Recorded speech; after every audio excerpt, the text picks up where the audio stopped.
The Office of Public Defender.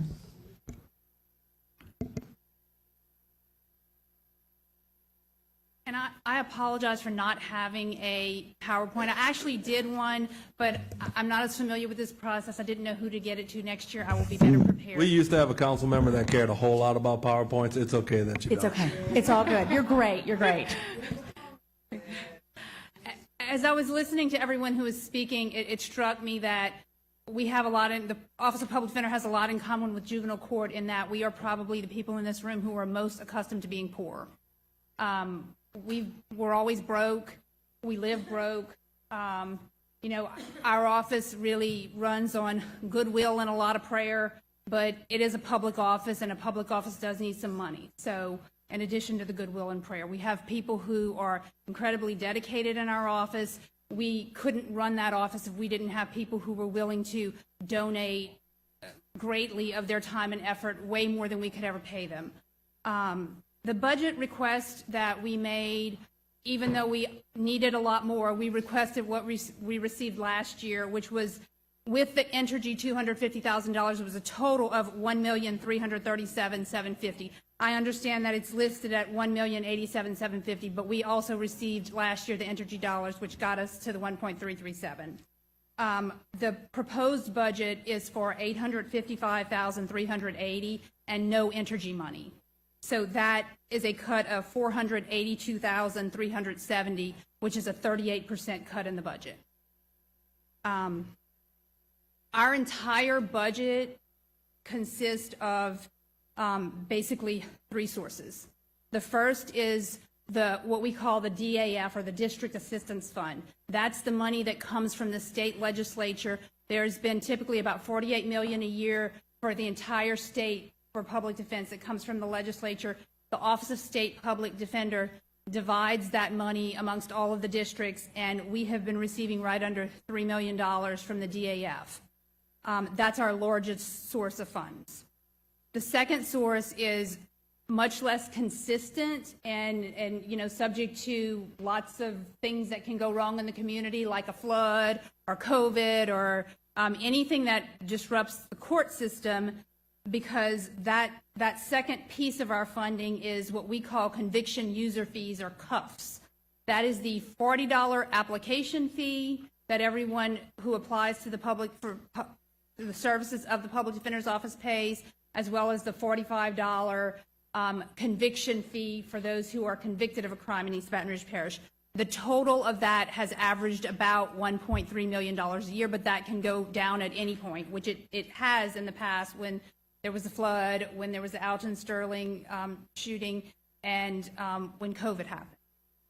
And then the third piece has been the local funding from the Metro Council, which, like I said, the proposed budget is for $855,380, which would give the Office of Public Defender a total budget of $5,155,380.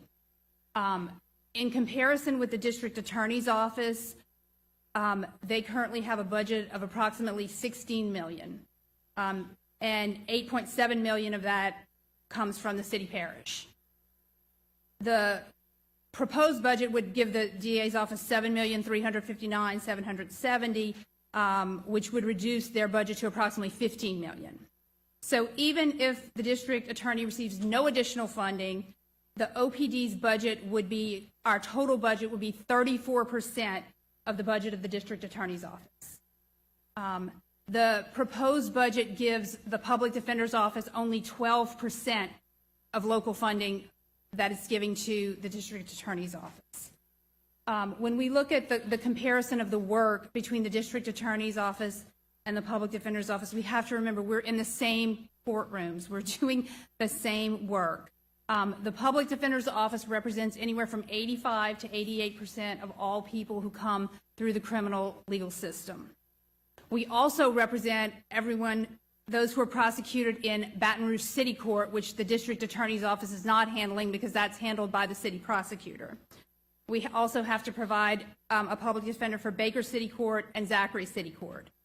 Our lawyers have the same undergrad and law school debt that assistant district attorneys have, but our lawyers don't receive the benefits that the assistant district attorneys receive. An employee of the Office of Public Defender is neither a state employee nor a city employee, which means we're not in lasers for retirement, we're not in city parish retirement. We don't have access to either OGB health insurance or the city parish health insurance. We do have a group health insurance, but because, excuse me, because the office is not able to pay for any of the family premium, we have families that are paying $1,800 a month out of pocket for their premium and health insurance when our starting salary is $52,000 a year. In an attempt, because we are a chronically poor agency, in an attempt to enable people to pay their bills decades ago, a decision was made that the Public Defender's Office doesn't pay into Social Security, which means that our employees also, if you work your lifetime at the Public Defender's Office, you will not receive Social Security. So we do have a 401A and a 457B plan. All that goes into that is what would otherwise go into Social Security. So that's all a person has for retirement if they work at the Public Defender's Office. In terms of the complications of the workload and what it costs, one of the things that we have to consider is the cost of conflict counsel. Because the Louisiana Supreme Court considers a public defender's office to be a law firm. And that means that we can represent, if 8 people are arrested for a crime, if they're, one of these gang related or a big drug bust, any multiple person crime, we can internally represent, with a W-2 employee, we can represent one of those people. And then we have to have conflict counsel or contract counsel to represent the other 7. The way that we've handled that is we've had 4 lawyers who handle conflict cases in the when I say non-LWOP, non-life without parole cases. So that's LWOP cases are your first-degree murders, second-degree murders, first-degree rapes, aggravated kidnappings. So we have 4 lawyers who handle all of our conflict cases for any cases that don't involve life without parole. And then we have 3 lawyers who handle the conflicts for the life without parole cases. We have 2 additional contract overflow life without parole lawyers, and that's because currently we have 197 pending open life without parole cases, and we don't have enough lawyers to handle those. And then we have 2 lawyers who handle conflicts in juvenile court, because we're also responsible, obviously, for representation in juvenile court.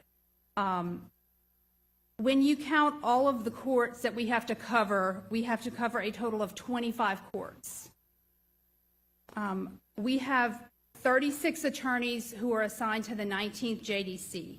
This includes the lawyers who are assigned to a particular section of court, also those assigned to commissioner's court, to call out or first appearance, those assigned to specialty courts, the attorneys who handle the life without parole cases in multiple sections, and it also includes 3 attorneys who are being paid out of capital funds, but who are also representing people basically pro bono in non-capital life without parole cases in the 19th. And then we have 4 attorneys in Baton Rouge City Court who cover the 5 sections of court, plus the city court call out.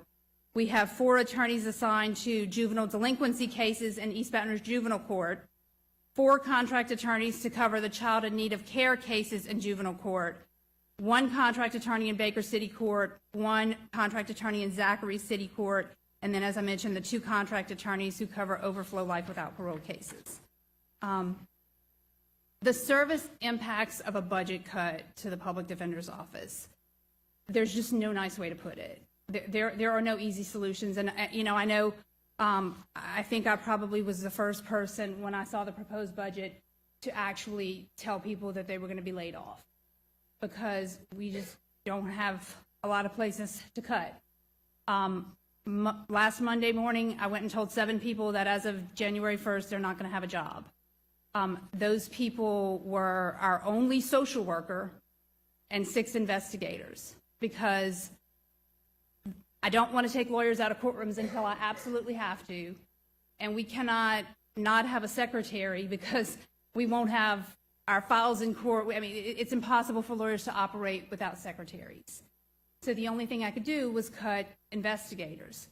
We still need investigators, but we're going to have to get students to do that work. That obviously is it creates a logistical nightmare. I don't have a John Daly up here to present my information. I don't have a CPA.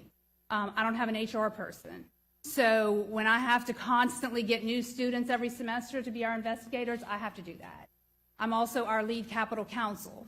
So, and I say this not to complain, but to say that, you know, we are stretched as thin as we can possibly be stretched. It's not that people aren't coming to work. It's not that they're not doing their job. But the cuts that I made only cover about $250,000. That's, you know, about half of the proposed cut for this year in the budget, in the mayor's proposed budget.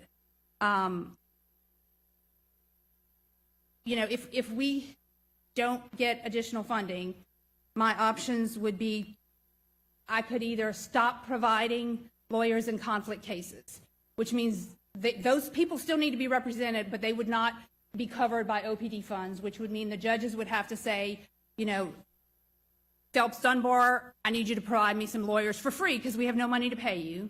You know, Keene Miller, I need some lawyers. You know, local criminal defense attorney, we can't pay you, but you're going to have to handle these cases. The other option would be to pick a few courtrooms that we simply don't staff with lawyers. And again, then the judges have to just start appointing people who are not going to get paid. A third alternative would be to provide at least one lawyer in every courtroom, but then have a limit to the number of cases. And then any cases after that, the judges are back in the position of, we've got to find a lawyer that we can't pay. Whichever option we choose is likely to lead to litigation because there's a constitutional right to counsel. And that right cannot be met if the Office of Public Defender is not adequately funded. You know, I realize that we're not always the first office that everyone wants to fund, but we perform some really basic, fundamental, important functions in the system. We are there to ensure fairness in the system. We're there to ensure that any conviction obtained in East Baton Rouge Parish is obtained fairly, and that it's a conviction that, you know, that is valid, and it's not ultimately going to be reversed because there was not adequate counsel. And we're also there to prevent crime by identifying and meeting people's needs. That's why we have people at what we call call out or first appearance, so that we can screen people and say, do you have a drug problem? Do you have a mental health problem? What is it that brought you to this place? And if we don't have sufficient staff to do that, we're spinning our wheels like a hamster because they're going to keep coming back into the system because we're not able to identify and divert them to the services that would keep them from committing crimes. The Public Defender's Office, like I said, I know that we're always the redheaded stepchild, but we provide services that without our services, this system can't work. You can't have a courtroom. I mean, when I first became the public defender, I applied for opioid funds, and when I met with the committee, they said, we already gave that money to Judge Johnson. And I said, well, good luck to Judge Johnson running his court if we're not there. Because if we're not there, the court can't run. So I recognize, you know, the difficulties that you all are in this budget situation, but I'm asking that you please consider the needs of the Public Defender's Office when you're making your decisions. Thank you. Thank you. Questions? Councilman Hurst. I spoke up for you earlier. I don't know if you're in the room, but I appreciate you know, that. I'm always fighting for you. Again, whether we give money to the 19th, give money to the DA, fair representation is the most important thing. And the conversation that you and I have had that the world seems to not get anymore is that I would rather have 100 guilty people go free than one person that's innocent be locked up. That's absolutely true. And I mean, I have come behind another lawyer after a trial in East Baton Rouge Parish where a perfectly innocent child was convicted and sentenced to life without parole out of East Baton Rouge Parish. And if I hadn't been sitting in that courtroom because a lawyer called me and said, we've got a problem with this case and I need you to come see what's going on, that kid would still be sitting in prison. It happens. It absolutely happens. And it happens right here in East Baton Rouge Parish. That nobody means for it to happen, but it happens. And if we aren't there, it's going to continue to happen, and there won't be any, someone coming behind to help get that kid out. I was talking to Judge Marcantel yesterday about your problem primarily, and he was stating that there are what I've seen in the past that I don't want to see in the future is a financial lawyer representing somebody on a capital murder case. It's almost guaranteed conviction, whether it's correct or wrong, right? Because they don't have adequate representation. And that's what you talked about when you start talking about corporate lawyers like Keene, Miller, and Phelps Dunbar. So, again, if we want real public safety comes with a balanced budget between the public defender's office and the DA's office, because somebody will be out on bond for 3 years that should be locked up, and somebody will be out on bond for 3 years that should be free. That's right. Because they could not fast track it through the court system the way that it should, with adequate representation as well as adequate evidence and expertise needed to make sure that the trial is fair. So I've been a huge supporter of your office, will continue to do so. And when you fight for the DA, make sure you fight for both sides. Thank you. Thank you. I appreciate that, Councilman Hurst. Are there any other questions? Okay. Thank you so much. We appreciate both your presentation and your work.